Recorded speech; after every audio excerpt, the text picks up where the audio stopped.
Mao kini ang atong latest weather update sa karong adlaw, Tuesday, March 16, 2021. As of alas 10 sa buntag, ang atong ginamonitor na low pressure area ana asa gilayon na 220 kilometers kasadpan amihang kasadpan sang Coron, Palawan. Sa karon wala na kini epekto sa bisan asang bahin sa atong nasod o gina-expect kini na maglusaw o maggawas sa atong Philippine Area of Responsibility sa sunod na 24 oras.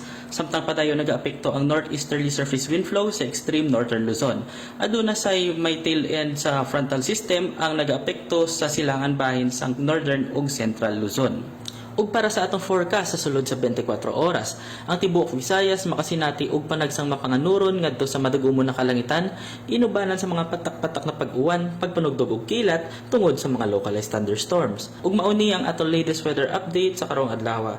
Para sa dugang impormasyon, bisitahan lang ang atong official website gikan diri sa buhatan sa Mactan sa Pag-asa Visayas DOST kini si Ferris Rubin. Daghan salamat.